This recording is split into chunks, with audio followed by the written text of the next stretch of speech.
Good evening. My name is Malcolm Clemens Young. I'm the Dean of Grace Cathedral in San Francisco, California, and welcome to the online forum. In his book, What Schools Teach Us About Religious Life, the Reverend Daniel R. Heischman, Executive Director of the National Association of Episcopal Schools, finds schools to be important guideposts in the process of understanding religious life in this country. The degree to which they are able to balance both tradition and contemporary reality can teach us a great deal about not only how to be more fluent in our religious literacy, but how to be better citizens in an increasingly complex world. Every year, the Cathedral chooses a theme for inspiration and reflection. And in 2022, our theme is connection. Tonight, we'll be talking about what Episcopal school life and culture tell us about the contemporary American religious landscape and how to strengthen our connection to a more spiritually alive world. Dan, thanks so much for joining me. Thank you, Malcolm. It's a pleasure to be with you. Oh, it's so good to see you. I wonder if you can tell us as we begin what you have learned personally through COVID and what do you think society may have learned? You know, what is coming back and what's not coming back? Well, of course, I live in New York, and New York's been through a somewhat unique experience in terms of being as California was at one of the initial epicenters of the pandemic. And I moved very quickly from being on the road about 60% of the time in my work to working and being entirely at home. And it was a pretty dramatic adjustment, but I actually really enjoyed it in a strange way. But it's been a very, very tough road. But also, you know, as all tough experiences do, they've taught us a lot, and they've taught me a lot. And I think I learned a lot about patience. I think I learned an awful lot, particularly through the events surrounding the murder of George Floyd, so much about how different people view the same experience in entirely different ways. And draw different interpretations from them, and likewise the experience of working in Midtown. We really went through really over a year of Midtown Manhattan being a ghost town to a gradual return we've seen in the past months, but far from what it was at pre-pandemic times, and so. I continue to be in awe at the degree to which this pandemic has changed all of us in so many ways, in ways probably we don't realize even now. And what a transformative experience it was and will continue to be. And so it's hard to put into words at this point, just the impact of it all. Yeah, I know it's like any historical event or event of historical magnitude. It takes a little bit of time, I think, after we've gotten beyond it to fully understand it. You know, the dynamic that was most powerful in my life was just the ability of Cathedral School for Boys to fully open up in the fall of 2020 and the inability of the public school system to be able to open up, you know, ever. I mean, they remained closed for the entire school year. It was heartbreaking because I saw an example of an institution that was able to follow the public health regulations perfectly. And it was just very heartbreaking not being able to help the public schools to be able to do the same thing. I wonder if you can talk a little bit about what that part of the pandemic meant for you. Well, interestingly enough, our schools around the country, you know, as the pandemic began, there was great concern about enrollment and what the future financial picture of the schools was going to be. Well, what happened was that many of our schools experienced a surge in enrollment during the pandemic, partly because our schools were small enough, nimble enough to be able to do things and maneuver in ways that perhaps the public schools were not able to, simply by virtue of their size. Yeah. And so our schools came through it surprisingly well in terms of, even in the midst of great loss, and we're just beginning to understand what the dimensions of COVID learning loss are going to be, and the data that we're beginning to get about lagging behind both in the public and private sphere in reading and math skills. So that there's a lot of real difficulties that have come out of this, but also teachers, schools realizing that they did quite a remarkable job. If you look back to the spring of 2020, our schools made a giant maneuver to virtual learning. They entered the summer of 2020 not really knowing what the fall was going to be like. And so they ended up spending all summer planning on different levels for different scenarios. Some then were virtual, some were in person, some were hybrid. It was a very complex and confusing time, and a very fatiguing time for people in our schools. And so, but I think we've come through it about as well as we can expect to have come through it. And there were, as with all things, hidden blessings amidst all the loss. Yeah. I wonder what you think. I mean, I just think of teachers as good teachers being able to just make use of any situation that arises. I wonder what this group of students learned, particularly just because of COVID. Do you have any examples of just schools that you've studied and what how they were able to incorporate learning about COVID into their curricula?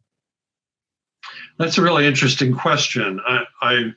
I think probably the biggest learnings about the pandemic came through, I guess it's often referred to as the hidden curriculum, the culture of the school.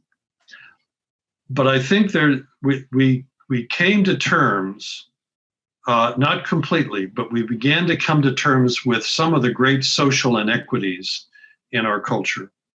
I have a friend who was teaching a cooking class to high school students in one of our schools. And he told me on a number of occasions that during the virtual period, where all of his students were working in their home kitchens, that he really came face to face with some tremendous inequities.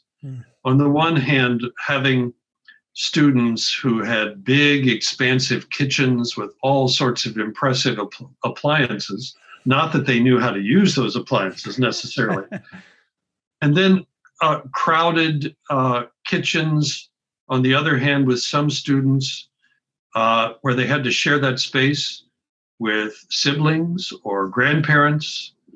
It was had quite a profound effect on him. And I think that our teachers have really come to understand the social inequities of our world much more profoundly as a result of these experiences of virtually going into their students' homes and seeing the differences there.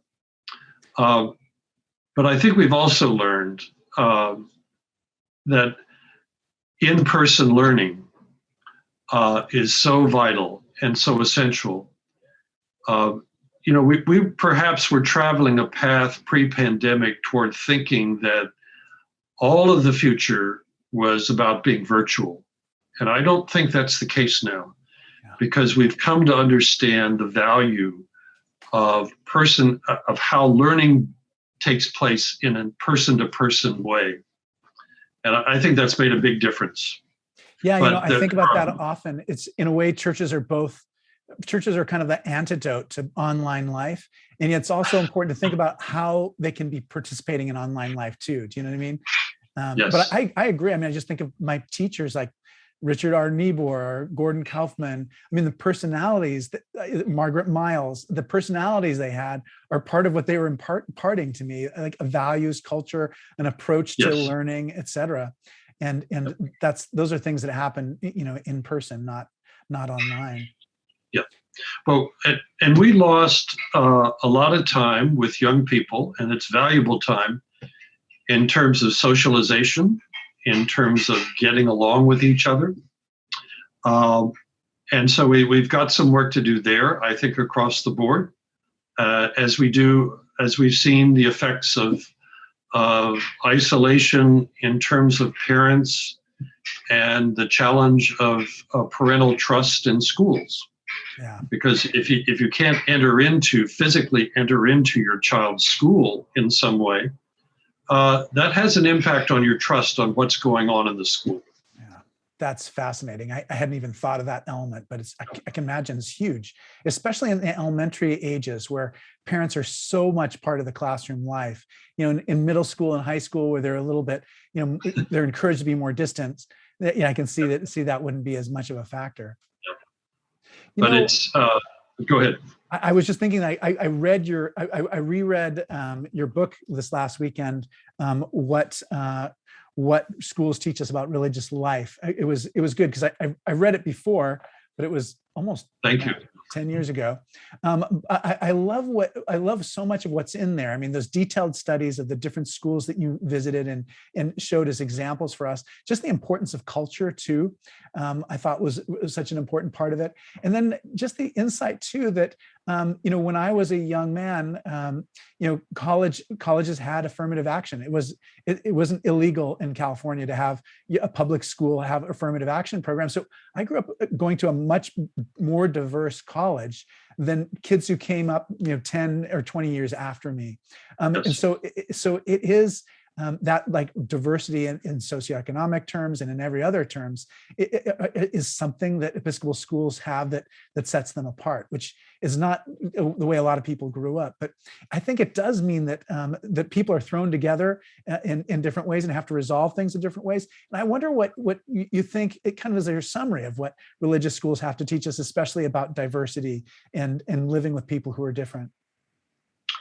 Well, one of the great misconceptions about Episcopal schools is that they're filled with Episcopalians. Right. And the reality is, nationwide, only about 15 to 20% of the students in our schools are, in fact, from Episcopal backgrounds. And beyond that, probably the largest single denomination for our student representation is Roman Catholic. But it's increasingly they're increasingly highly pluralistic religious environments. Not only many Christian denominations, but all sorts of religious traditions across the world are represented. And they're coming together. They're, as you said, thrown together in one place. And increasingly, probably our fastest growing group of families in our schools are those that have no religious tradition at all. And which means that we're in a fascinating place where one of our challenges is, how do we be faithful to our tradition as Episcopal schools, yet at the same time being welcoming, inclusive places? And there's no one answer to that, but I think our schools deal with that balance, that at times, that tension, all of the time. I happen to think it's not an either or thing. I think one of the reasons we can be inclusive communities is because we're Episcopal schools, and that's part of the DNA of being an Episcopal school.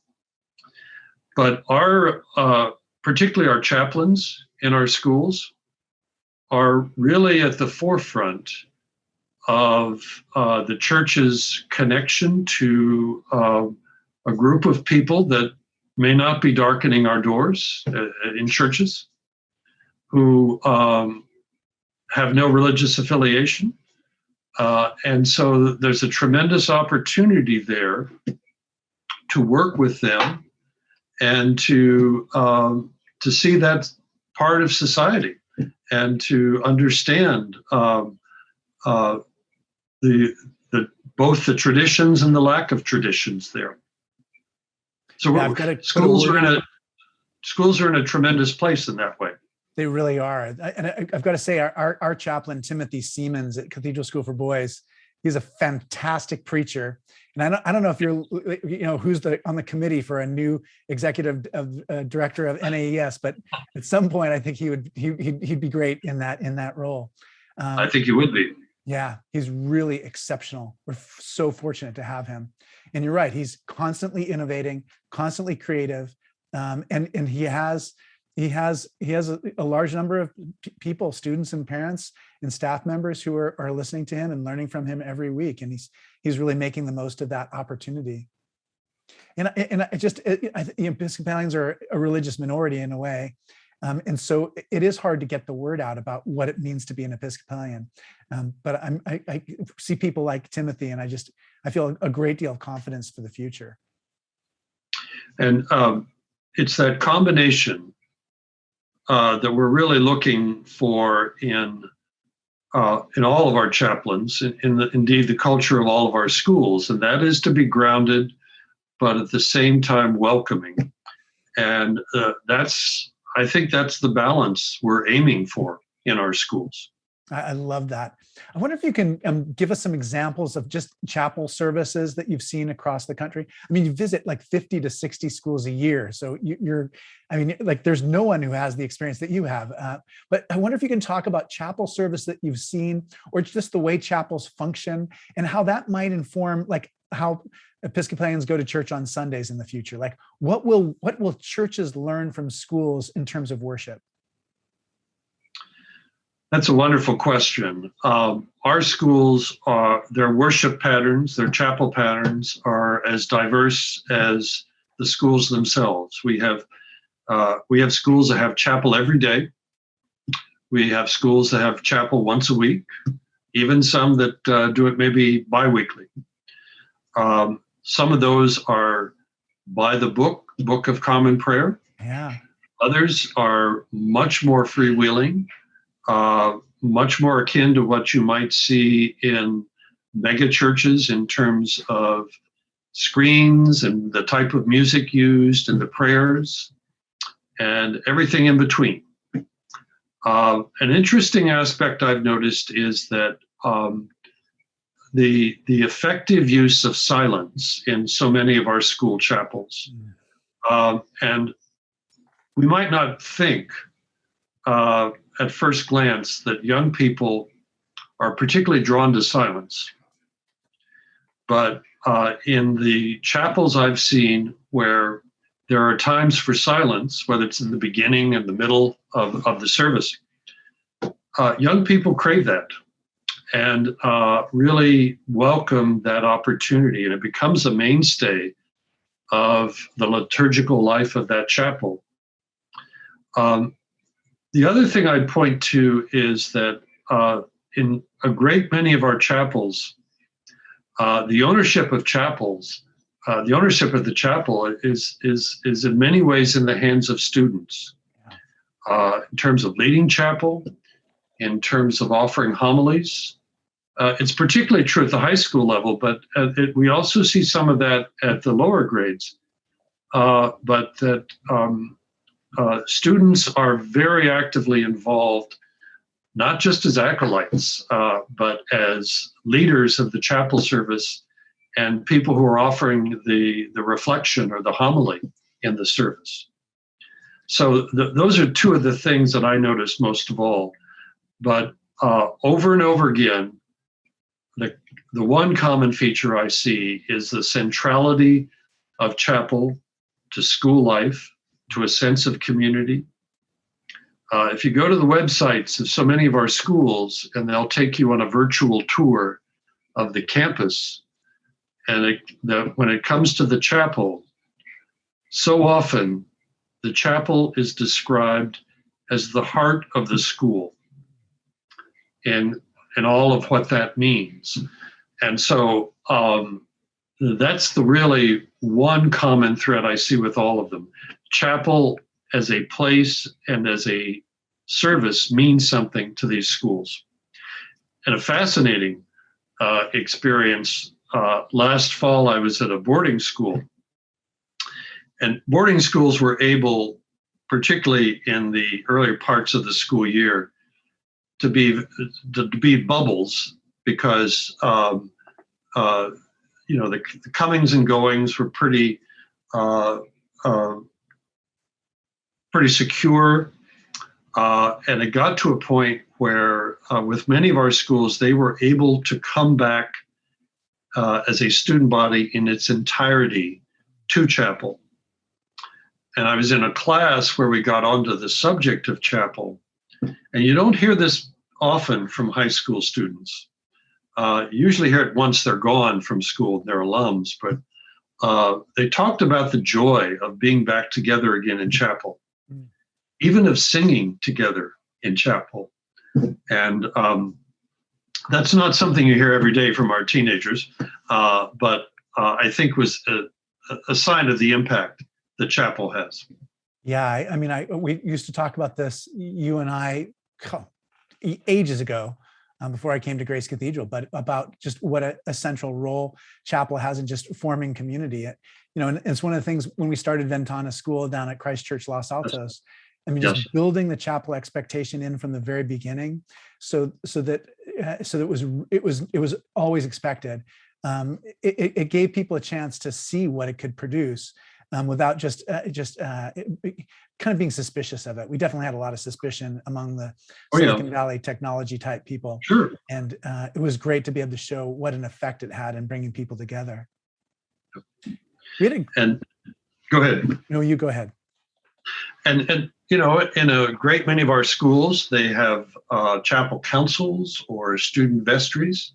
And you see a tremendous diversity in the religious representation of those groups. And that's intentional. And I've told that to people on occasion, and it doesn't seem to make sense on the surface to them. But when you begin to understand the role that chapel plays in so many of our schools, it does make sense. Yeah, our school celebrates so many Hindu, Jewish, and Muslim holidays. It just makes so much sense to have the kids who are learning and trying to understand their own traditions, those traditions, and be involved in what it is that we're trying to put together. We had a conversation at we had the Cathedral School for Boys board meeting on Monday night. And we had a long conversation about just what it's important for students to learn when they graduate. So I wonder, what is the most important thing for a student to learn before that student graduates from high school? Well, if you look at a lot of our schools will do a portrait of a graduate. Yes, that's what the conversation was. And I've oftentimes looked at these portraits as they're described, and it seems to me to be Jesus on a good day. Right. Quite often. And so the expectation's pretty high. Yes. I think for me, the bottom line is that a graduate of a school needs to know something about what it means to be a good citizen, the importance of character, the importance of service, and the way in which being amongst a rich diversity of people is not only the reality, but it's the goal of good learning. We learn better in those environments. So those are the things I'd point to right off. And I think probably for most of our graduates, the role of the religious life of the school and of chapel may not have might not be at the forefront of their thinking about what they gained immediately after leaving. But my hope is, and it's confirmed by talking to alums at a lot of our schools, just how important and formative that part of school life is. One of the only other people we've ever had on the forum twice is the psychologist Lisa Miller from Columbia. She's just down the road from you. I mean, you could probably holler out your window and maybe she'd be able to hear you. But she's really has pointed out just what a serious crisis adolescents, in particular young people, are in. Just with it's kind of timed with the advent of smartphones. But around the year 2008, 2009, 2010, just the mental health outcomes for young people have just been getting a lot worse. And one of her points is that religious life can kind of help direct and orient students who might otherwise be on the balance in terms of their mental health. And I wonder if you can talk a little bit about that, just if we're seeing serious mental health problems in the last 10 years or so, and what schools are doing to address that, and to help give students kind of the tools as that portrait of a graduate, tools to be able to live in a mentally healthy way. There's no question that young people today are experiencing increasing amounts of depression, anxiety, and certainly the pandemic has exacerbated that. And that we are, if not in, we're very close to what I would refer to perhaps as a mental health crisis among young people. And the theme of the cathedral this year, the theme of connection, plays a very important role in that. And that is, in where do young people find the connection in their lives, whether that is with other people or whether it's a sense of value and worth and meaning and purpose in their lives. And so the absence of that connection, I think, is being felt by many young people today.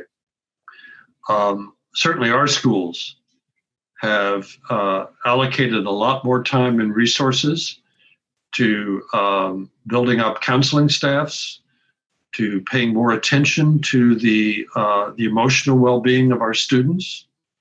A lot of our chaplains work very closely with school counselors. Each one of those two groups has their respective way of caring for young people and respecting the differences there, but trying in some way to build a bridge where the whole child is being looked at. And we have such a great temptation to see our students simply as achievers, as accumulators of knowledge, and their mental health is an extremely important part of not only how they end up as adults, but also how they integrate their lives. And chapel, for instance, is one of the places where in the life of a student, they're not necessarily expected to produce anything. Right. For many ways, I've heard students over the years saying, well, what's the productive use of time in chapel? And for many of them, it's a time just to be and not to do. And to me, that plays a very important role in nurturing positive emotional growth. But we've got a lot of work to do with young people today in helping them with their sense of self and their sense of meaning and purpose. And one of the best ways, of course, to get that sense of meaning and purpose is through serving other people, as well as to send them the message through daily life that they are more than just what we see of them on the surface, and more than just what they produce in our classrooms. Yeah, that's so helpful. We had Carolyn Chen on the forum the other weekend talking about work, pray, code, religion in Silicon Valley. And she was fascinating, just talking about just, what a rat race it can be for people in the upper middle class in terms of how competitive things are, how many hours people work, how little time they have for anything other than work, that work is kind of squeezing everything out. So in a way, what we have done previous to this is, I guess we've produced ourselves kind of people who are complicit in having Google be your entire life, instead of having that sense of healthy balance and, like you say, that desire to serve others, sense of larger meaning, that kind of thing. One of the great, I'll say, authorities on youth ministry in the church, Princeton professor by the name of Kendra Creasy Dean, talks about how teenagers are human beings on steroids. And by that, she means that if you want to know what's going on in the adult world, look at adolescence. Yeah. Because the adult world is in so many ways reflected in adolescence, and in amplified ways, to be sure.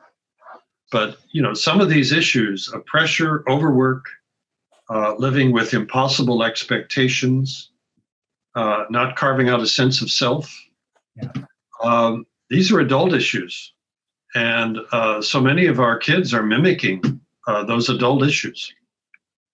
Yeah, and it's hard as the adult who's engaged in those behaviors not to pass those on. Right. So many Episcopal schools are boys' schools or girls' schools. That's one of the human categories that just seems to be so much in transition right now. And I wonder if you can talk a little bit about that. What are the benefits of that of a boys' school or a girls' school? And then, what do you see as being the future, and how are things changing in those places? Well, I think there is tremendous benefit to our single-sex schools. For girls' schools, it's an opportunity for girls to achieve and thrive and learn ways of things they can do and be without having to compete with boys. And to excel in areas that have been traditionally known as sort of male-dominated areas. A lot of education today is not conducive to the education of boys and how they grow and learn. And so the value of a boy's education, in turn, is to be able to work with boys as they are, as they grow and learn. So that I think there's tremendous value to institutions for girls and for boys, and that they provide for many of our students the opportunity to grow in ways that they would not in a coeducational environment. That is no judgment at all on coeducation, but I think the challenge of girls' schools and boys' schools is to what is their mission going to be in the future? How best to educate boys and girls on their own, as well as to find ways of connecting with other single-sex institutions. I worked at a boys' school for 10 years, and we had a coordinate relationship with the girls' school across the cathedral close in Washington. And so in a way, we have the best of both worlds. But to figure out ways in which best to prepare boys, best to prepare girls for the future. I know particularly for boys, because that's been where I've had the most experience, where boys are going to be expected to live their lives and behave differently in the world ahead of them. and how, for instance, as a boys' school, can we best prepare them for that? Yeah, These are crucial questions. They are. I look at our boys at Cathedral School for Boys. They just seem so much more physically affectionate with one another, which I just don't see that in other settings. And it is. I feel like it's a blessing to them to be able to. I remember going to Africa and visiting my friend who is a Peace Corps volunteer. And, in Africa, when you want to connect with someone, you hold their hand. You like to make a point, you hold their hand. And I just remember holding his hand in Africa and just thinking, why have we never held hands before? And what a gift it was to be able to have that physical affection with someone who is very close to me and matters to me so much. But I see our boys, they're just so unconscious in their care they show for one another. And that's a really a remarkable gift. I think boys in general are paving new ways in that fashion, but I think it's a particular gift that can come through a boys' school. Yeah, definitely. I wonder if you can tell us about some teachers who influenced you as you were growing up, or I don't know, even later. Maybe it was a teacher who influenced you last week, since you're so surrounded by teachers. Well, I'll go back to my speech and drama teacher in 10th grade. And I'm going to interrupt you, Dan. So I've benefited from your speech and drama teacher because I remember showing up at Christ Church in New Haven. I was so impressed with your preaching then. I've seen you in so many other contexts, but I was so moved by that. I thought, gosh, I want to learn what Dan has. And I guess your drama teacher must have helped a lot in that. Well, my 10th grade year was, we all have our down years as growing up. And my 10th year was my real year of struggle in terms of trying to understand myself and all the various things that were going through me and trying to make sense of all that. And I found my refuge in speech and drama class. And I remember the day that the thing I most remember about her was I could see every day she loved to work. She loved teaching. She loved being around young people. That's formative in and of itself. Yeah. But she took me aside after class one day, and I thought for certain she was going to reprimand me for something. And she said, you're really good at this stuff, and you might think about or have you thought about doing this for your life's work? Wow. Nobody had ever said anything like that to me before. Yeah. I didn't end up in that area, although I think there's a good case to be made that clergy have to be actors at heart in some way. That's totally true.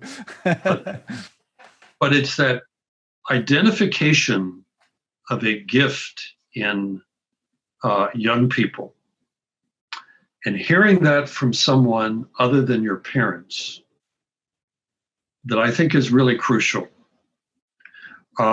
because they see something in you, and they see that before you see it yourself. And that is really at the heart of good education. And in my work as a teacher, I've tried to be pretty relentless in identifying qualities that I see in students and just mentioning that to them. And sometimes it's a surprise to them.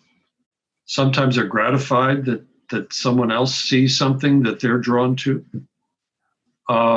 It's a tremendous gift to offer to young people. And, and like most teachers, I either try to carry out some of the good that was done to me, or to rectify some of the harm that was done to me through my teaching. And that's one thing I'll always remember is that sense of being known and being seen by a teacher. I wonder if you can talk a little bit about, you've seen so much. How how are the people who are actually in the classroom changing over time? Or is it just pretty much the same sort of person who's teaching in 1967 as the same sort of person who's teaching in 2022? Is the profession drawing different kinds of people, or are there different kinds of skills that are demanded or expected? How is teaching changing? I think it is increasingly a profession where you have to see all different dimensions of your students. You're working more with different learning styles. You're working in a world where you're integrating technology more and more into your instruction, but you still have to see the student there in front of you. And increasingly, I think our teachers are working more with each other, in concert with each other. It's less a world where you can go into your classroom, close the door, and live out your life as a teacher and forget about everything else. That makes it more difficult, more challenging. Good teachers wouldn't want it any other way, I think. Yeah. But here's the challenge we face. We are just beginning to find ourselves walking into what may be a very serious teacher shortage in this country. And, we're seeing some, for instance, teacher education programs in universities with significant drops in enrollment. It is getting harder and harder to recruit teachers, and we're having to do that in a competitive way with public school systems. And it's going to be hard to attract and retain the quality of teachers that we are used to in our schools. Yeah. And many of them have gone through, if not the great resignation in this pandemic, they have certainly gone through a lot of soul searching about whether or not this is what they want to be doing.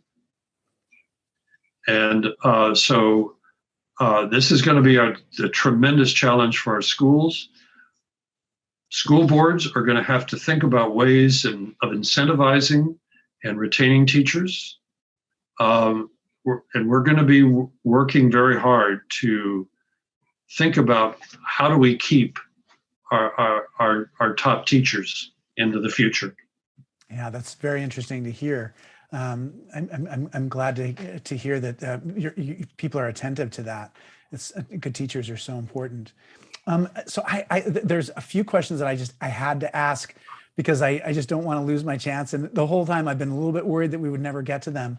But one is, and this might sound like a kind of a silly thing, but I love your weekly newsletter. So your weekly newsletter article that you send to us every week by email, I enjoy those so much. If you look in my sermon file, like things that are going to be useful for future sermons, you're like the top choice. There's more things in there from you than anybody else. But I wonder if you can talk a little bit about just kind of like, do you have what is your goal? What are your goals in doing it? Is it just something that just like, oh my gosh, I finally got an idea for this week? Or is there kind of like an overarching philosophy behind what you're trying to communicate to people through those messages? I think it's the regularity of it. It's meant to be an outreach to our member schools and all their various constituents. Yeah. And it has fortunately it's turned out to be that. But the biggest challenge of it all is the brevity of it. Interesting. Because I try to limit it to 470 words. I'm not sure how I got to that figure, but and usually the drafts are far beyond that. And so then ensues a long, arduous period of cutting down and using fewer words. And it's a discipline. It's something you got to work very hard at. One thing I have discovered is that you can usually say something in fewer words than you expected. Yeah. And so I think the brevity of it has been very important. And to try to touch on a whole variety of things over the course of a school year, and various aspects of it. Sometimes it has a theological, an explicitly theological theme to it. Other times it seems far from that. Nothing to me is very far from theology, but it's try to touch on a wide variety of subjects. And as with sermons, when you hear someone in reaction to one of these say, "How did you know that's what I was thinking about?" Right. You know you've done something right in that.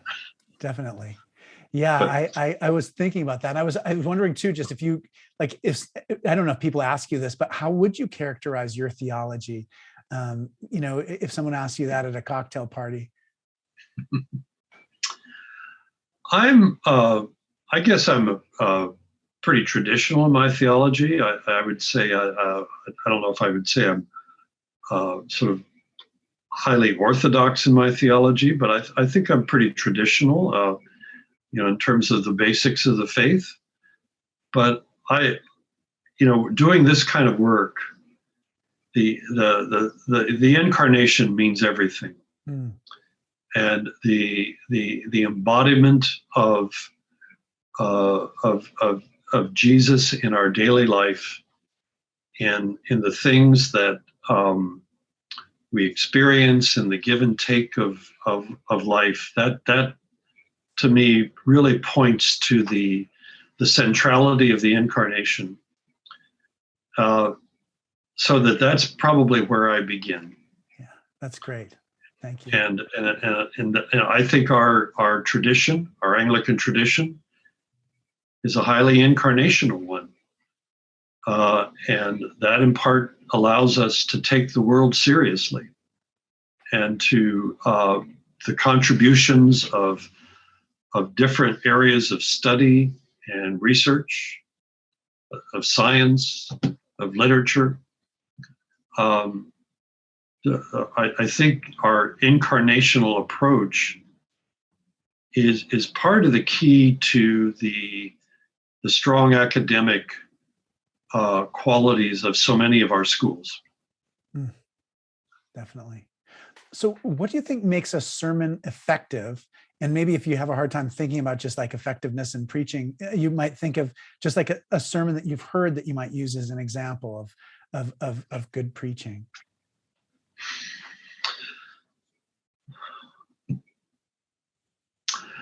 I think in some way a good sermon illuminates Scripture in a particular way, doesn't have to cover the entire ground, but that you learn a certain angle on Scripture that you might not have thought of before. And that's the most remarkable thing to me, that you can preach on a gospel passage 7, 8 times and you still find something new in it. And to be able to communicate that, I think that it's got to connect in some way with people's lives, that story is the best way into that, usually, whether it's your personal story or something like that. And to try to give people a sense that that you've worked at this, and that this is not some off-the-cuff thing, because these are people that they come to church. There's 100 other things they could be doing with their time, and they want that time to be well spent. And if you give them the feeling that you've worked at this and worked hard at it, that in turn helps them feel like this is time worth spending. Yeah, definitely. I think all those things are so important. And I love what you said too, just about you can always use fewer words. It's sometimes it's just trying to get a balance between expressing feeling and using too many words and just keeping things concise. So it's partly kind of just knowing when to be concise and when to be more expansive, you know? Yeah. And you can't take on the world in a sermon. Yeah. It's got to have some focus and some specificity and, just a slice of the gospel, a slice of life. And that's, that rather than trying to say everything. Yeah, I think about that a lot, that there is a way in which there should be something in there that changes or moves us or helps us to see something in a different way. Kierkegaard, Soren Kierkegaard had a category called the interesting. It always interested me, like what makes something interesting? Why are things interesting? And so I think the greatest gift a preacher can have is to understand how what that person says is going to be heard by people. It's like almost an imaginative activity of really being able to understand how this is going to sound. Because I've definitely said things that are so upsetting that's almost like I've wounded people. It's almost like doing violence to somebody. I mean, it's saying the wrong things in the wrong way and at the wrong time. Yeah, it's that challenge of putting yourself as the preacher in the pew, in the role of the listener, and thinking about, well, how do I best say what I want to say that's going to be heard? And you can never control that. No. But, how are they going to experience this listening to me? Right. I wonder if you can talk a little bit about just how you decide to become an educator. How do you decide to become a priest? What's your story on those things? Well, I had every intention, first of all, of going into academic work while I was in college, to go to graduate school, do a PhD, say in theology or philosophy, and to teach at the college level. That was my intent. Long about my senior year, somehow or another, that all changed. Yeah. And I don't know how that changed completely. I think it was the help of some caring people in the churches that I was involved with, as well as some of my peers. But I decided to go the ordination route at that point. And then through seminary, my intention was to spend my ministry in parishes and, just do the parish route all the way through. And about 2 years into parish work, and I loved parish work, I had the opportunity to, I was in New Jersey, and I had the opportunity to cross over into Manhattan to be a chaplain at a school. Mm-hmm. I thought that might be a nice thing to do for a couple of years, and I ended up spending 10 there, and the rest is really history. And I guess I felt it to be a place where I felt I could have an impact. I loved working with young people, and I love working with young people in what is at the center of so many of their lives, and that's school. And so that ended up being where I spent all of my ministry in one way or another. And it's very different work than being in a parish, but there are lots of similarities and overlaps as well. Yeah, I find myself drawn to all three of those areas, to the academy, to school life, and to parish life. Each one is just so compelling in its own way. And you've got that. The Grace Cathedral represents a great connection of all three of those things. Yes, it does. That's exactly right. I remember, being at Ventana School at Christ Church Los Altos and just thinking, I never want to serve another church that doesn't have a school. I have to have a school around because there's so much that I learn from it. I've been starting to be saying things like this. Let me tell you about what the church was like when I was young. Maybe not in quite that way, but I wonder if you can talk a little bit about just how you've experienced the church changing just over the course of your life. it's hard for, I think, for young people to be able to imagine anything being any different than the way it is now. But so much that that is in place now is just so different from our childhoods. Well, I grew up in the 50s and early 60s, and that was a time when church going was the norm. Yeah. Or at least it was where I was growing up in Ohio. That's changed drastically. In some parts of our country and some communities, church going is a real act of courage. You have other things to choose from. Many of your peers, friends have no church connection. So it takes a little bit of courage to do that.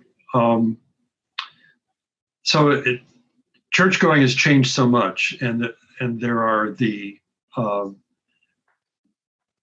not only going to church, but the proliferation of opportunities to express yourself spiritually and religiously through different traditions, through the blending of traditions.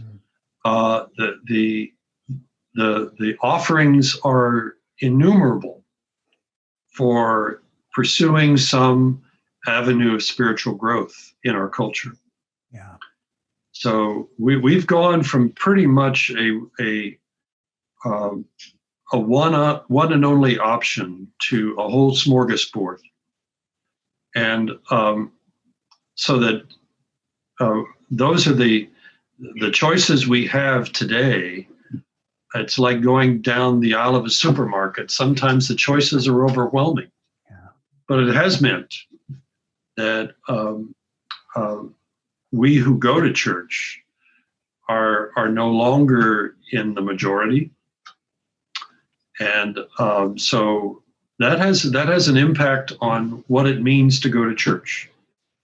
For me, it is a decision to make, and because I've made that decision, rather than just do it by reflex, I think it opens up a more meaningful experience, I hope.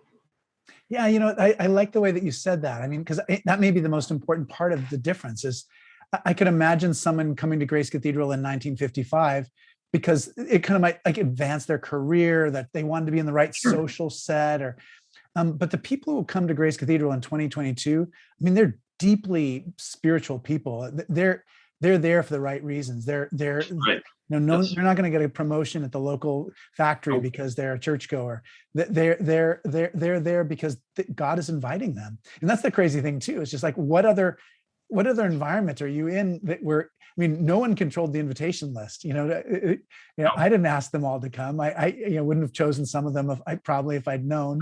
But there we all are, and every single week it's a completely unique. We'll never have just that group of people gathered together. So each time is just completely unique and completely special, and the Spirit shows up in ways that always surprise us. And it's a much more in so many of our churches, it's a much more diverse congregation of worship now than it was in years past. And you can no longer assume that everyone that's in the pews of an Episcopal church, for instance, are Episcopalian. Exactly. And so the traditions that are coming in to the church are so varied and so different. Do you have any suggestions for just what the messages of the church should be now, just from your whole life in ministry and in schools? Like, what should the church be saying about itself in a public forum?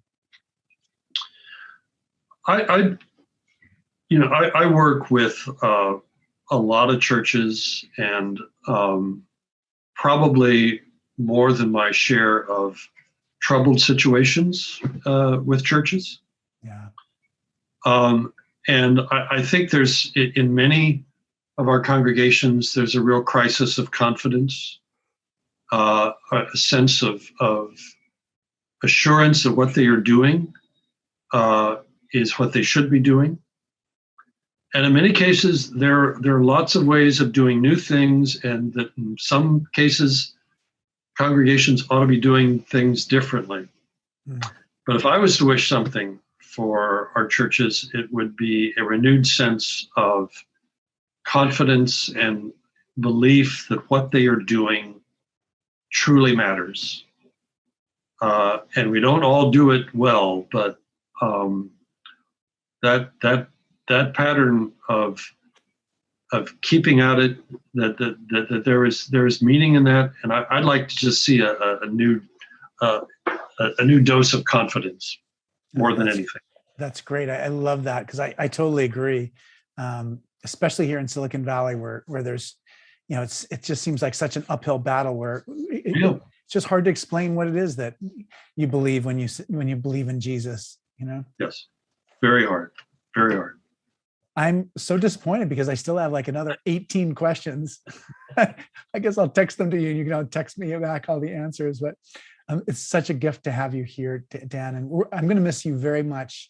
Personally, I just feel like the National Association of Episcopal Schools was there for me whenever I needed help. And I had a lot of questions over the years. And I've been very grateful for you and for your colleagues and in the support that you've offered us here on the front lines. Well, thank you. And we have a great new executive director, so that will continue.